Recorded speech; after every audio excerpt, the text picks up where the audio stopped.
I just want to listen to the intro music like all day. My name is Steve Jaguar. And I'm Mike Foster. On today's show, we have our KubeCon, let's say, post-mortem wrap-up. Like, obviously, KubeCon isn't officially over until we're done our wrap-up. Obviously, most people know that. We're going to talk about some interesting new acquisitions, some new CVEs, and there's a whole bunch of, in the midst of KubeCon mania, a bunch of new security tooling came across our paths, and we're going to talk a little bit about those as well. So, welcome to the show.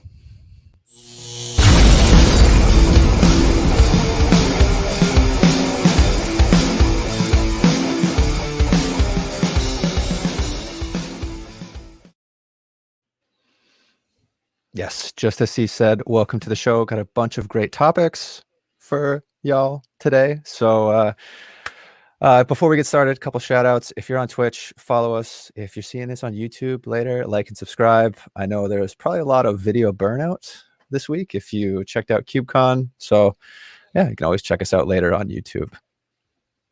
Very cool. Yeah, actually, we've got 3 viewers. So thank you to those who weren't burnt out enough and have joined us here at 5 p.m. my time, noon your time, and bright and early on the West Coast, 9 a.m. Steve, you got some exciting news to share too, right? Yeah, we got a couple of exciting shout outs. I do.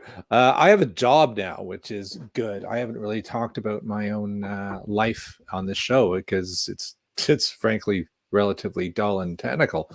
But I have just joined bridgecrew.io. It's been an easy first week because it's just been watching KubeCon videos, which has rocked. They have sent me the usual welcome pack, which of course includes the communicator, the phaser. I haven't figured out how to get this thing off stun yet. And then of course a little alarming was the red shirt. So I guess I'm still on probation and probably should avoid missions with the captain in the immediate future. But otherwise, I am kind of excited about that. And actually, one of the things at the end of the show is a project I'm going to have a bit of thrill to be working on. Yourself, though, you've got some... Yeah, other IO projects. Steve, I'm going to bring you up right here. But, oh, I had to stream. There you go. So obviously, I work for StackRox / the new Red Hat, and StackRox is going open source. So you can check out this community website, stackrocks.io, and then through the open source journey, we'll be updating from there. You can also always ping me on Slack if you want to know more. All right, that's it for shout outs. Now we have to do our KubeCon wrap up. Okay, let's kill that. All right, I'm gonna just throw you straight underneath that bus. How was your KubeCon? Like, just give me your gut on it. Gut. Yeah, a lot better. Honestly, like a lot better than KubeCon NA. And I didn't want to necessarily listen, the whole pandemic, it's been a constant just growing to online events. And unfortunately, I feel like the events are getting better as people are getting more fatigued with them. So personally, like, I'm very fatigued with an online event, but I thought the event overall was fairly well run. And the only thing was like we'll get to some of the notes for the next time in the WTF section, but yeah, overall was good. I think some of the quality of the videos is getting better, although some are lacking. I don't know, Steve, what are your thoughts? Yeah, it was a mixed bag. I don't know whether to save some of the things for the WTF because we have our WTF section, and I want to, like, there's moments of KubeCon where my head went, what about it? But let's stick to the positives for the early part of the show. So that's a good point. Given this is the third online one, right? Because EU last year was in Amsterdam, and then it wasn't, and everyone gets excited about. I think the next time people can meet, it's gonna be almost sickly how happy people will be to actually be at a real event. Now that we've all realized that the hallway track as a epically ridiculously big Zoom off of a Slack channel is not the same as an actual hallway. And it would be cool. But you're right in that it's a very easy compliment to throw it out there and say this was the best online one yet, because it was thoroughly confusing, some of the early ones last year. And it was actually, North American was better than the Amsterdam one, but I mean, what did they have, like a month to set up the Amsterdam one? Probably. It's really short notice. And shift all the sponsors around, and all the talks people were, do you do them live? Do you pre-record? All of that kind of crap, like, people had to deal with. So I guess, yeah, people are mastering the art of the online conference now, but it's not perfect, is it? So we'll come to that. We'll come to that later. Well, favorite talks then? Favorite talks. That's a good one. So Lorenzo, The Art of Hiding, if you get a chance to check that out, talking about people hiding once they get access to your host and how you can root out bad actors if they have access. I thought it was really cool. Well done. More on the technical side, which I appreciate, because depending on what track you're in, you get different sort of scales of information. What else was pretty good? I had a list here. We take a look through. We didn't start the fire. I remember you mentioned this one. I thought it was like just fairly funny. Well done. The communication breakdown and how to prevent them. And after I watched that talk, I said that I would take back everything I ever said bad about PR and comms, because you realize how tough their job is, and you really, like security, only hear about them when they get things wrong, right? When communication is succinct and clear, it's like, hey, you did your job, good job. When it fails, everybody knows about it. So I'm sorry, everybody ever talked poorly about you. Anybody who's ever had to filter out or told me I couldn't do something in terms of a blog article or a tweet or whatever. Right. I know why now. I think that's there's a double-edged sword to that talk, where it was really great to see the admission of oops over Docker shim was like one that, I think that we talk about it on this show.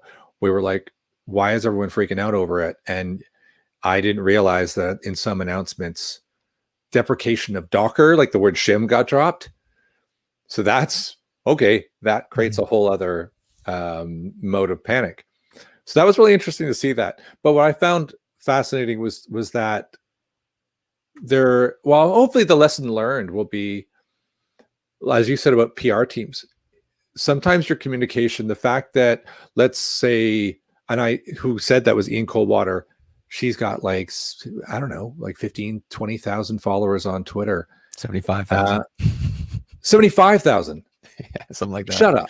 Yeah. It's crazy. It's more than I think if I had that, I would comprehend, and I might tweet things a little bit too from the hip. So realizing that I am single-handedly more powerful as a media entity than the actual people who announce things for the CNCF. So that probably needs to be sort of thought about a little bit, but otherwise that was cool. I mean, the fact that you own your mistakes rocks. Another one was the cron jobs. I don't know if anybody checked this out, but the long winding bumpy road to cron jobs GA. I thought it was just an interesting take to see how all these new functionalities kind of get pushed through Kubernetes and why certain ones take a little bit longer than other ones, and all the feedback and just the different projects and communities that weigh in. So I thought it was pretty cool just to get more of an inside look at how these things get to a graduated stage / GA. What about you, Steve? What do you have on the list? I think we get, I mean, just to add to what you said there, because some people who watch our show just watch it because it's stupid banter and that's fun. But it's worth noting the reason you like that is because people who are familiar with cron jobs think cron jobs are really old, but actually they're new kind of, right, in this world. So there might be, I know I'm thinking of, in case he watches this, Michael Mann's going to ask me, I thought cron jobs were there the whole time. They weren't there the whole time. So it's good to see an old terminology being used in a new way, right? That's where it'll be fascinating to go watch that, because I didn't see that one. So now I have to go watch that one. I got on the eBPF bandwagon and I watched Thomas Graf's How to Break Kubernetes with Networking, essentially, because he's a good guy. He's highly technical. He was in on the ground floor with Linux and the creation of all of these things that we're all talking about in eBPF. So I knew it would be a good talk, and it was. It was just technical enough without going too far, and it wasn't so basic that you're like, I'm not learning anything, right? This is just a summary. So I really like that one. And there was the one a lot of people were talking about. Did you watch the one with Ellen and Tabby where they mocked up this kind of corporate renegade hacking around their own clusters? Yeah, that was on the 101 track, which is pretty awesome. That was like 101 for approachability, but it went deep in the background. In like, you didn't have to understand the depth of what they were doing and what you were seeing to appreciate it. And so it was one of the few videos I thought could have spanned all of the different, anybody could have watched it and got something really creative and entertaining and educational out of it. So, and that's the one at the wrap up today they really went on about a lot, was because all week people were like, that took time to create. It took advantage of the virtual conference, because at an actual KubeCon, how could you have done that other than to show the movie? So that was an example where somebody grabbed the virtual conference idea of pre-record by the horns and really wrote it to its fullest extent, because I just don't know how you could have pulled that off without the virtualness of it. So yeah, that actually was pretty cool. Yeah, they leaned into it. Overall, the capture the flag was pretty awesome, though. If anybody got to participate in that for Cloud Native Security Day, that was an awesome. It was well done and set up. That takes an extraordinary amount of time to set up and scale too. So shout out to everybody who was involved with that, because it was sweet. Yes, and if you're watching this, Andy, Martin, and Lewis, we're going to try and get you on this show to talk about that. There we go. Now the world knows I've stitched you up. You are invited. So if anybody has his phone number, send him a message now and tell him that he's got to do it. Yeah, let us know what talks did you like? What do we miss? We're doing a couple wrap ups. I'm doing a blog, so you'll get to hear our full thoughts if you're interested. Other than that, ready to move on? Yeah, I am ready to move on. What is next on the list? I've got a well, it's somewhat KubeCon stuff, but as part of KubeCon, we've talked about Pixie a couple of times now. At demoed Pixie. Pixie got acquired by New Relic, and as part of KubeCon, they just announced their basically commitment to keeping Pixie open source, which we're on board with. I think it's awesome. This article that I think you added this to our discussion point, right? The first bit is the best. The good news is that Kubernetes will literally combine to make software development faster, blah, blah, blah. We know that. That's what we live our lives for. The bad news is that keeping an eye on it all is harder than ever. No kidding. Say the quiet part out loud, yeah? It's like this is why we even do this. I don't need to know the dictionary version of powerful, thanks. this statement is why we do the show. It's why we go to KubeCon. It's because keeping up with this stuff is crazy hard. So I'm not sure how that's related to Pixie other than it's an observability platform, but it's pretty cool. But yeah, episode 2 of this, which is a good 13 weeks ago or more, we demoed Pixie Lab, installed it. It was dead easy. It's just here. Nothing's changed. Well, that's a simpler URL though. Oh wow, px.dev. That's valuable. Look at that. But it's a one-liner install, and you get observability into your cluster. So I actually think it's a pretty cool project, and even cooler now that it's open source. And it says eBPF. Look. You gotta love it now. Yeah, we were making jokes with Liz last week, right? That eBPF should have its own track now in KubeCon because it was the hot topic. They said, so Dan Pop said in the wrap-up today that they're talking about a pre-event just for eBPF. So there's going to be BPF day 0 event in the LA one. And he went, oops, I didn't say that. So now it's been repeated here. That's what he wanted. You can tell. Nice. Yeah, awesome. Good to hear from Pixie, and look forward to more. Bunch of open source. Yeah, that'll be being. So I have a question. So this is an out of the blue one. Do you know if there's the advantages of putting something open source versus not putting something open source? It's just like, I'll give you like a 60-second, because obviously this wasn't open source.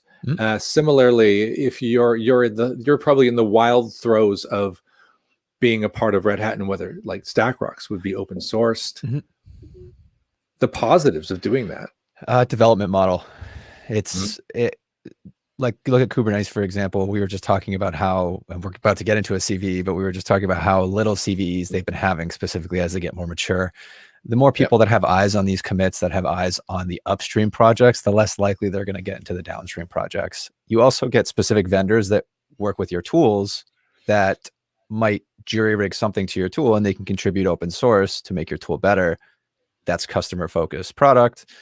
And you honestly, I think it's somewhat the same reason Edge is on Chromium now, right? And people were saying, well, why would it be on Chromium? You have one vector for both Chrome and Edge now as a browser. It's like, that's a big project though now. And now you have even more developers on it. Better security, because our people are trying to outsmart and outwit your people. There's more eyes on it. That's is that 60 seconds? That was pretty good. Yeah, I have a sort of thing in my head, and it's like the ability to crowdsource both quality, security, but then also, as you tapped into, one of the most powerful things within the CNCF is their user group. And the user group not only becomes people who you get feedback from, but they can become part of the community that helps develop the product for new features and all that kind of thing. So it's kind of great. The downside of open sourcing something is that everyone gets to see your warts. You basically take your pants down on your on your software. Is that maybe it? Hey, I actually think it's a good thing, because there's nothing like exposing yourself up to criticism to make you show up your defenses. A lot of, and honestly, I feel like that's one of the issues with imposter syndrome in tech, right? That you're not going to be the perfect developer. There's always something that you can improve on, and opening yourself up to criticism is a skill in and of itself. Very good. Very good. Cool. You can even be a bad presenter, and it's okay to start up a Kubernetes-based Twitch show. You just got to keep at it. We touched on it though. Speaking of CVEs, let's Kubernetes. Which one do you want to do? Yeah, this Kubernetes has a CVE that was recently released.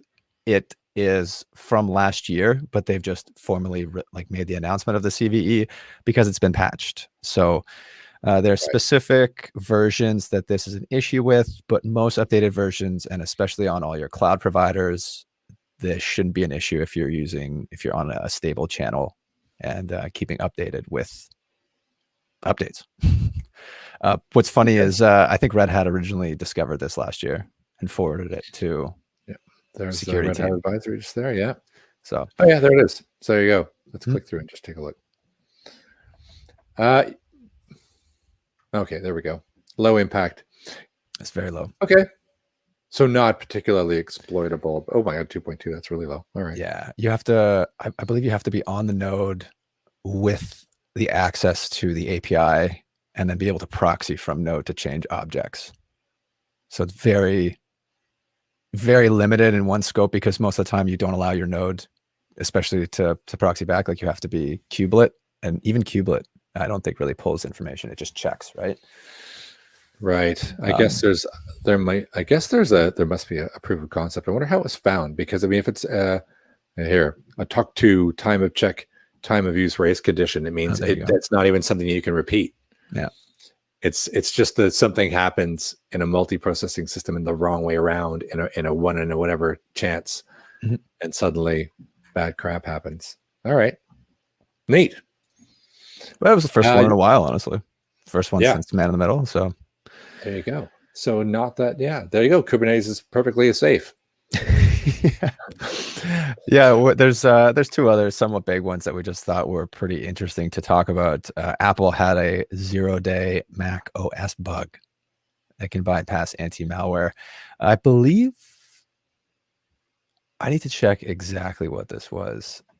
I think it had to do with let's move down. There's a couple. They had, maybe I'm mixing up my CVs with Apple, because I know they had one was an ACE. Oh yeah. Okay. Yeah. I'm not sure if it's not this one. I don't think it's this one. No. Oh.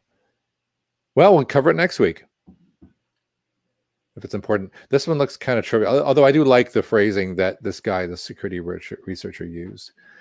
He used the word trivially. There we go. You don't usually see the word trivially right before you say bypasses core Apple security. Do they mean that it does it easily, or the fact that it does it is just trivial? I don't know what he means by that, but I wouldn't consider it to be a low priority if it can do that. More Mac bugs. I think you're going to see more exploits and Mac specific things as it becomes more widely adopted. As more people start using that. Well, the good thing for me about this is I haven't got any anti-malware defenses, so nothing to bypass. Solid.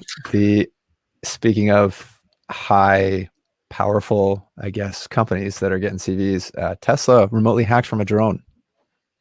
Yeah, I want to. Okay, we can dive into that one, because you read this. Well, you read this to me actually the other day. What security researchers? Well, should we just? What do you have in your head to just summarize? Yeah, sure. So it's exploiting a software component on the car conman over Wi-Fi that's open, and a drone was able basically to get access. It can't start the car or change anything in terms of the systems, but it can basically alter your seats, steering position, system on, off, lock or unlock your car doors, basically everything before you start the car. What I found really interesting, because I know that BlackBerry is also getting into the software, because now BlackBerry has completely changed their model. But this is a unique area of software that I think is going to see more and more improvement in the next 10 to 20 years, especially as basically IoT works its way into everything. What was it in the S in IoT stands for secure, right? I think you're going to see more and more software that are addressing a lot of these issues, because people are building technology into everything nowadays, and they're not necessarily thinking about security. So just watch your devices. It's impossible to get a smart TV that is like, I just want HDMI and that's it. Yeah. That's a good point, actually. When I used to work with Synopsys, the guys at Codenomicon, famous for finding Heartbleed, used to destroy TVs. They used to just buy stuff. And a guy who obviously will remain nameless once just bought his own TV and then thought, and then started tinkering with it, broke his TV and took it back to the store. So probably shouldn't do that. Don't do it on your own TV. I like the comments, though, where they're like, people, this is their heckle. Why did a parked car have the Wi-Fi on? What about the battery? Think about the battery. All right. There's always going to be, I don't know. So you can open the doors with your phone. This is the people like. Yeah, I mean, anyway, these are probably also the same people who leave like AirPlay wide open or AirDrop wide open to everybody, and you can just send people stuff in the airport, right? That's the scary one. You leave your Bluetooth on, all you need is a couple of Bluetooth receivers in a city, and I can follow where you go. Right. There you go. Yep, it's pretty good, and they do connect to this impressive hack here if you want to read all about it. So this is a very large and not most visually stimulating piece of information. What's interesting though about this, it's a security researcher, and they're using a drone. What they're not getting into, if you think a few years back, you remember when the Jeep was hacked? That was a big deal. Maybe when was that? 2016, maybe. And it made all these news. Security researchers hack Jeep using infotainment system, get through to the CAN bus, and then they're via the CAN bus they're allowed to start tinkering with. They could essentially actually crash the car if they wanted to crash the car. They released a white paper which was like 80 pages deep, and you read through how they did it. There was years of research. Like, this isn't your TV blah, blah, blah, blah, blah, blah, I'm in. These hacks aren't like that. They are there to almost show how impossible it is, yet still possible, right? No random is going to do this. I mean, I haven't seen the white paper for this, but I did see that one, and it was like, come on. And most likely these are paid for by Tesla. With these companies, it's like, hey, like, because I guarantee you Tesla is so worried about launching their product and somebody being able to hack them that they pay millions of dollars to make sure that they are completely secure, right? Right. And I think it's worth noting when you see these things that this isn't a hack. This is a research project that shows you that something was found and it will be fixed instantly, pretty much. Although I did hear on the sort of humor that when the hack for the Jeep was found, because the Jeep already existed and it was out in the wild, and they had to react and actually patch the infotainment systems for all the Jeeps that were out there, they actually sent the owners a USB stick with the patch, which immediately was like, creates a much easier hack. Just find out who owns Jeeps and send them your USB stick. So anyway, they're, they meant well. Yeah, I mean, that in its own could go in the next section. So let's get to that now. Perfect. All right. I guess. Do you want this video? Yeah, we can put it up there. I found it hilarious, honestly. We don't have to watch the video, obviously, but you can kind of showcase the Zoom call. Just get I don't know still of him up there. Yeah, I don't know if anybody saw this, but Edward Snowden was invited to be the keynote at basically like a REIT, like a real estate investment trust fund that's in Canada, private investment club. It's a Zoom, and got on the call and proceeded to basically whistleblow on the people who brought him there and called it a Ponzi scheme to a certain extent. Just thought it was pretty interesting of a choice for a speaker for your private investment club, and there's no vetting. So I don't know. We'll see how that REIT launches. And if you want to check it out, I think it was really well done. He had a really unique way of making it come across as factual as possible without seeming like, I'm out to bury you. It was just like, this is sort of my responsibility and I need to make people aware because this is what you're signing up for. This is what you're investing in, blah, blah, blah. Right. Thought it was really well done. And he gets props for me for the speech and how he wrote it / presented. So nice. How did they, anyway, I just like my curiosity on how they got him to come and even do that. I guess maybe they paid him or something. I don't know. That's like, I feel like you're setting yourself up a little bit there. Yeah. I'm assuming they definitely did. And it's also, it benefits him. He's getting clicks too. He's getting likes, and he keeps his high profile to a certain extent. So, more power to him. Excellent. All right. Our next WTF was actually, this goes back to our KubeCon discussion. What do you think? WTF's about, like we give credit to the fact that it's really difficult to run a virtual conference. Nobody's good at it. The most experienced person on the planet doing it is now only 14 months in. So nobody's good at it, essentially. I was going to say that the first WTF goes to my little birds of a feather talk that I did, and my Zoom decided to crash and then not bring up my screen. after that. And I had a whole demo showing all this stuff. And, you know, all these things happen and it's part of the presentation, but it's also why you do a lot of pre-recorded videos. Setting these things up and setting these things up live is insanely hard. You have bandwidth issues, you have crappy cameras, crappy sound. I mean, even when we were watching videos at YouTube, and this is not on the CNCF or organizationally, just some people just don't have access to the equipment to get good sound, right? You're using an older laptop and you don't have a good microphone. It's tough. So that's a general WTF / this is just the world we live in now. I guess that was my biggest complaint, was just sort of quality.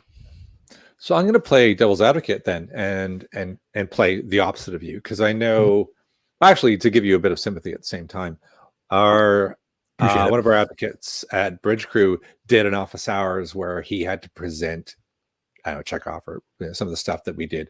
His VS Code plugin just bombed and failed and his VS Code crashed. But that was after his screen didn't share for 10 minutes. And then when it did share, on certain office hours, like you would see the screen share and then the little person would be in the top corner, but it put both of them as full size, like so a giant head and then a screen share, one over top of another, and then started playing the stock video for the exhibitor channel at the same time. So it just got all crazy as a viewer. So that happened on one of them. The second one is that when you start doing the office hours, you got 30 minutes, right, to do it? So on my screen, it was counting down, like it said he had like 1 minute left. On his screen, it must have been a client-side JavaScript or something. It told him he had 7 minutes left. So he was watching the countdown and he was about to go, all right, we have 5 minutes left. Let's take, and then poof, he's gone, because the timer is on, his timer was out of sync. So he got cut off and he just vanished. So live things are hard. Totally sympathizing with you. Now, my take on that is that pre-records, I saw a really good pre-record and I liked the way it was done, which was to do with Flux 2 and Helm.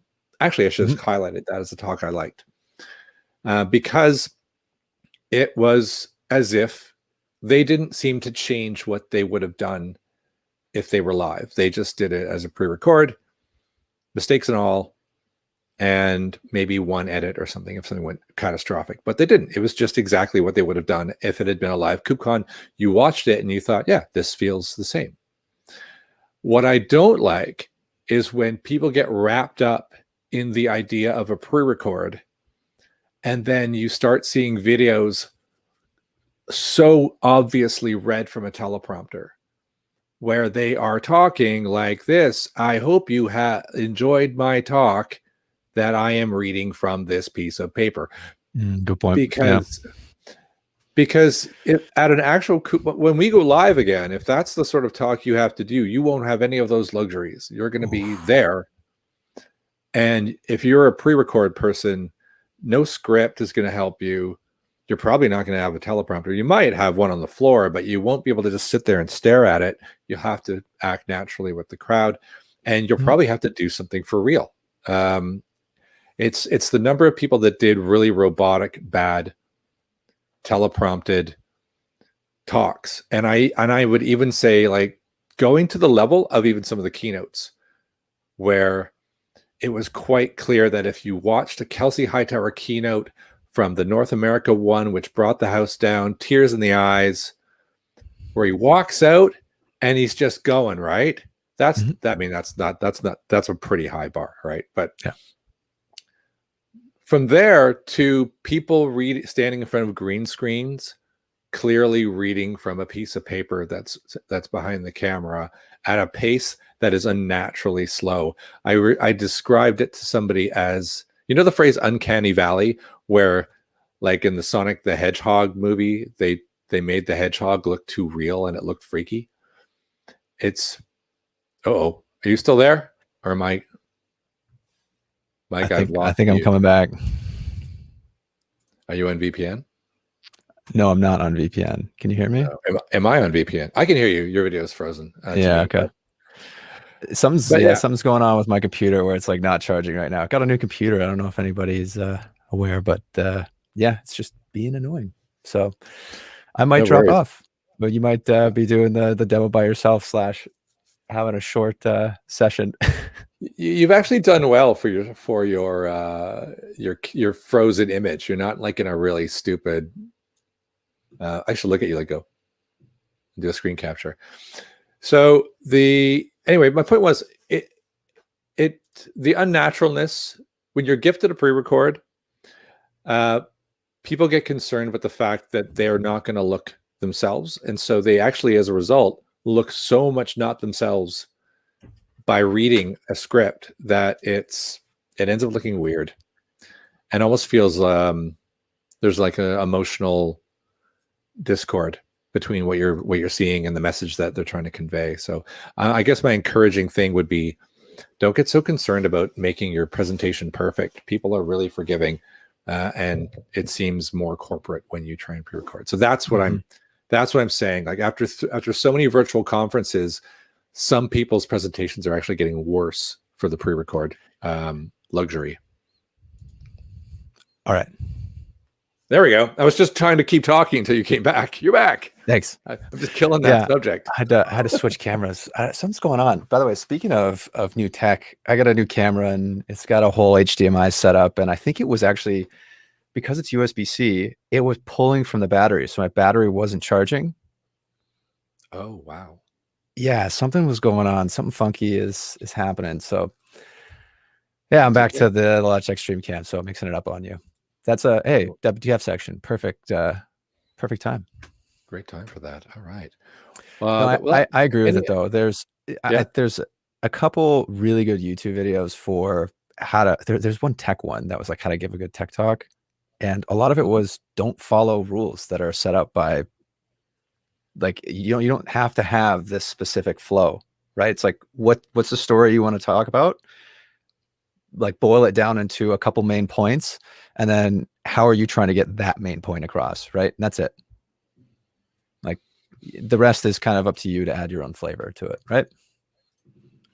I completely agree with that, and I think if you feel like a pre-record is going to be, if you think being yourself is bad, you're probably better off. Everybody sees you as yourself like 99.99% of the time, so just do that. It's cool. I think I once heard, this is me being prophetic, the notion of familiarity breeds contempt. You've heard that, right? Mm-hmm. So the thing you're most familiar with is yourself. So you almost always feel that whatever it is you're going to do is going to be the worst thing. And so when you have the luxury of the pre-record, you start doing and acting in a way which is like the public non-version of you, because they're like, I have this opportunity to make it perfect, and it actually ends up being not you, and then it looks weird. Yes, and hearing yourself talk always sounds like nails on a chalkboard. Always. Yep. All right. Next section. Unless you have any more WTFs. All right, let's do it.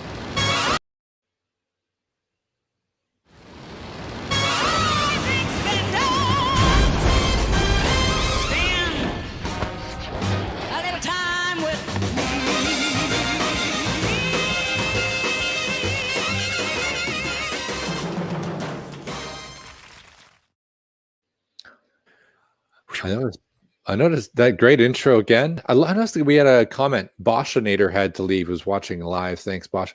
Mm-hmm. Something I enjoy about KubeCon is seeing the handles. Like some of them are hilarious. They're just like Boschinator. I don't know what that means, but it's funny. All right, shall we do this one? Only one, I think. Do we have only one? Only one. Yes, Microsoft acquires Kinvolk to accelerate container optimized innovation.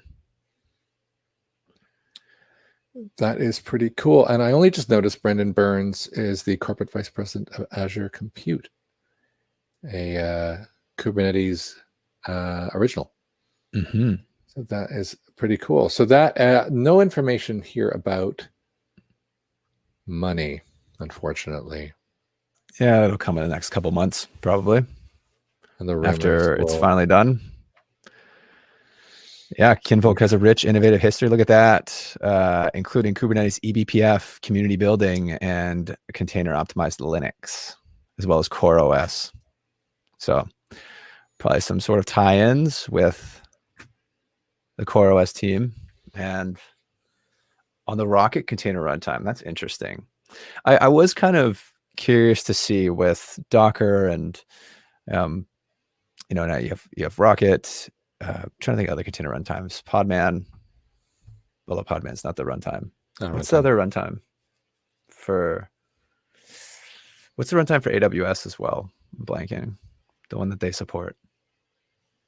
I don't know.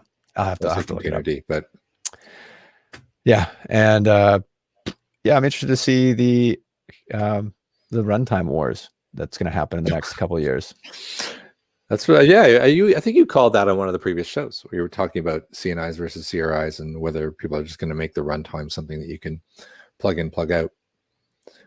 That would be that'd be cool. Kinvolk also worth noting, because they're German, they run the cloud native rejects. So like when you don't get into KubeCon, the other version that was kind of like the reject version, they previously ran that and promised when I contacted them when I got rejected that they would run it again for the hybrid event in LA. So let's hope that still happens, because that was actually pretty cool too. Mm-hmm. Yeah, it could be cool. We'll update you with more in probably a couple months. These acquisitions normally take like 2 to 4 months now. Good point. I don't know. Yeah. First, depends how big it is. That's true. How many legal people are going to get involved? Alrighty, we wrap up tool time. So this is tool time. Yeah, good to go. Tool time. Yeah. Any tool? Oh, go ahead. Oh, we were just going to take a look at some tools that had popped up on our KubeCon timeline. We already mentioned Pixie. Wondering if anybody in the chat has any that they saw that just made them go, "This is cool. I want to do this." Let us know. Steve, you had a couple picks. I was looking for this one. I just brought it up. Mm-hmm. I'm not showing my screen, which is not helpful in the slightest. There was a session on this backstage. Yeah, this is the Spotify team. Yeah, they did a talk on this, which was yeah, and Liz Rice kind of mentioned it too, right? For the predictions for this year, it was going to be a lot more developer tools, and I think you're starting to see that. I think there are with Backstage. I'm trying to think of some of the other ones that we've checked out, but Backstage is one. This is the Spotify team. These are they released this open source, I think, as an upstream project for what they work on internally. So pretty cool and definitely worth checking out. There was a formal talk. Do you know what the talk was? I guess you could just search Backstage. When? Oh my God. Yeah, just search for it. I don't. Yeah, I'll go into KubeCon EU and just search Backstage and see what pops up, because I missed this talk. This is awesome. Yeah, so check that one out. Any new tooling that crossed your path that you were keen on? Like I told you, I quite liked watching the Flex 2 one, because I knew Flex 2 was out, but I hadn't really buried myself in it. Hence I watched that, and I liked it. It was a very real talk, so that was good for me. Any other geek like tool specific ones that you went into? The In Toto and Spiffy one was interesting. That was Cloud Native Security Day. It didn't it was technical, but it was solving kind of a specific issue, I think, in the talk. I thought there wasn't necessarily new tools, but there were some of the tools that we've talked about in the emerging sort of open source projects over the years that we actually got to see just more full demos and the people actually working on them coming into KubeCon. So I thought that was pretty cool. Yeah. I'll do a WTF tool time though. And that was, so one that I really wanted to see, and one that actually Liz back last week was what was it called? It was the one with the Tesla guy who I had one of the girls from Isovalent, and it was like identifying a sophisticated Kubernetes attack. I can't remember the word. It wasn't identifying, but it was something that sounded very provocative. And it's, you know what I mean? That there's a word that made me think, oh, I really want to see that. I could probably go look at my notes from things that I wanted to see, actually, in my notes section from last week. But what was kind of disappointing for it was that it wasn't, not to like criticize, but it wasn't that good. Uncovering a sophisticated Kubernetes attack in real time. So if you hear that, I think I'm going to see something real life here. Like I'm going to see a sophisticated Kubernetes attack for one, and how it was uncovered, right? I thought this would be real. And in the end, it was just an eBPF plug, and it got into a Cilium demo, which I thought Liz did almost as good a demo on our show last week. Mm-hmm. So it felt a little on the clickbaity side, and I kind of don't like that. Like I don't, I mean, I didn't get a talk at KubeCon, and I'm thinking, do I have to make my title more clickbaity? Yeah, so there I was could a do it whole into a product demo. Like that seemed a bit. There was a thread on Twitter. Ian Coldwater brought this up about, and Josh Burke has responded, I believe. They were talking about the bait and switches that come with some of these talks. Yeah. Right. Make it look like you're doing something cool, open source, upstream, and then meanwhile you just shift it to downstream, product focused. And you might be able to get away with it one time, but I think with a lot of these co-chairs, they specifically go and look to see if this is something that you've done right over the years. So it's a tough line to walk. I think you should just demo the upstream project and push open source. And if you have a good upstream project, people will go to the downstream. Right. Yeah. I mean, it was good. Because if I hadn't seen the title, I would have watched it anyway and thought, oh, this is pretty good. It was just that they set my expectations so high with that title that I ended up going, ugh, during it, So DSO's got our back here, uncovering sophisticated Kubernetes attack in real time. Make a film. Yeah, that was the one. Yeah, that was kind of it. Otherwise, I thought, if anything, one of the advantages of a virtual event was that it felt like they could almost have like limitless streams. I don't know whether that platform gives them any limitation, but there were certain times of day where, starting at 12:20, there was 15 to 20 choices, of which 7 I wanted to see, and I'm like, ugh. I mean, realistically, if you were to go to an actual event like KubeCon, there'd be a bunch of different stages. You wouldn't be able to see them all at one time too, right? No. But I'm actually looking forward to these hybrid platforms, because I think that it would be awesome to go and visit at real time, see the events I want to see, go with the specific groups I want to check out, discuss, go to the, backstage. But then, hey, I missed the talk, I can just catch it online, right? I can go after the week's over, and it's still recorded and it's been displayed. So I think it's awesome. I would love it if more events did that. Totally. I think, well, I mean, what's funny is KubeCon used to be, you could watch it after the fact. I just almost never did. But it will be interesting to see, if you don't go, can you pay a different ticket price and watch in real time. So you're part of the discussion on groups like Slack, etc. afterwards, even though if you're not present. So that would be cool. All right. We're doing a long show, and I didn't expect that. Should we go to our tools that were not at KubeCon, actually? Yeah, let's just do the one. We can do, which one? Pick. Do I do Cosign? You pick. Let's demo your next week, because I'm doing a little bit of Terraform work right now for my home server. So just FYI, your by Bridge Crew, injection labels, pushing best practice. But I want to talk about, I'll give you a demo of that next week. For now, I want to talk Cosign. Did that load properly? Is that really what it looked like? I'm going to refresh and just see if it makes it prettier. Nope, it's ugly. All right. Yeah, Cosign. So we've talked a little bit about hashing, and specifically hashing images. And Google has now integrated this as part of their, I'm guessing, what's it called again? Their artifact hub, I believe. So because they get so many pulls and they use distro-less images, they're basically going to sign all of their images that they're pulling from, so you can verify that the images you're pulling from Google are the images that you're using.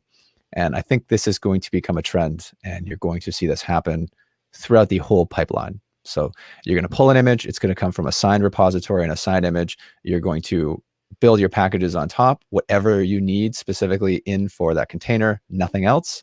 That's going to get signed. You're going to have now double hashes. You're going to be able to run it, whatever you add. Your configuration might get hashed in there with there too. You move to runtime. At runtime, if anything changes, it's verifying against that repository / database. Anything changes, container's gone. So I think it's going to be pretty cool. Big fan of that model. Just not exactly sure how it's going to tie in, because you really need to be integrated in your full pipeline to get the benefit of this, right? And a lot of companies aren't like that. Like a lot of companies, they'll have Jenkins, they're on Google, they have some sort of other GitHub, right? Like, interesting to see how all the partners try to flesh this out. Yeah, it was one of the talks I saw, which was for Tinkerbell, was a guy talking about what are the reasons people would go bare metal or have their own Kubernetes, or why they would even have multi-cloud or hybrid. And they were saying because larger companies acquire smaller companies, and in doing so, you end up with a not particularly clean looking environment with stuff all over the place that you're trying to cobble together. It's not the beautiful thing that this would represent. So it's I should have said that was a good talk. Yeah, the Tinkerbell one. So go check that one out. It was today. Yeah. So, and one of the comments in Reddit on this was what about Notary? That was what somebody said. Why are you reinventing the wheel on signing images? I'm not gonna comment on that, but I'm not surprised to see that comment. Yeah, we're not reinventing the wheel. I think the step, and I'm not surprised if this is copied from somewhere, what the code is. I know that Red Hat and Google have been working on SigStore, right? I forget the project exactly, but yeah, it's basically kind of on top. It's not Notary. Notary was a hub, and correct me if I'm wrong, for that to be pulled, because Notary was built as a hub. And then what they're trying to do is they're trying to build something on top of every single layer so that it can verify throughout the supply chain instead of coming from Notary. So to me, that's the difference to me. And if I'm wrong, let me know. Oh, totally get it. I mean, if the replay of our conversation with Michael Hasenblas that we did at that meetup like a few months ago is there, we talk a little bit about SigStore and how all of these supply chain things that we are talking about, it seems we don't go a single one of these shows without mentioning supply chain. That's kind of where we're going with that. Yeah. Best bang for your buck impact, right? Everything is tied together. And if I can get something in upstream, it's going to impact all these downstreams. And a lot of downstream projects used various pieces of code from other open source projects. Oh, by the way, quick note, did want to say that the University of Wisconsin officially released a apology and said that they're reviewing their policy. We talked about this, I think, 2 weeks ago as a WTF. A bunch of upper graduate degrees, I think, going for PhDs. They wanted to do a thesis to see if upstream Linux could be exploited. So they would push malicious code into PR requests to see if they could sneak it by, and they wanted to basically check to see if it was possible. And some of the Linux maintainers basically fired a very, very succinct and direct email saying, stop doing that. And they banned University of Minnesota from contributing altogether. They've recently apologized, said they're doing a review. So yeah. There we go. Just wanted to give a shout out. At least they apologized and they did their thing. We'll see if the road to redemption is for them. But okay. Yeah, good follow-up. Awesome. So all right, there we go. I think is that the end of our show. That's all we have for you this week. But looking forward to doing working with your next week. And I know you're going to do the demo. So I'm going to be curious. It's my job to learn how to do a demo of but it's hilarious that you volunteered to do it. So I'm going to let you have it. Yeah, I want to see how poor my Terraform practice is. See how out of practice I am. So awesome. Yeah, it's going to be cool. But for everyone watching YouTube and Twitch, I'm Mike Foster. I'm Steve Jaguar.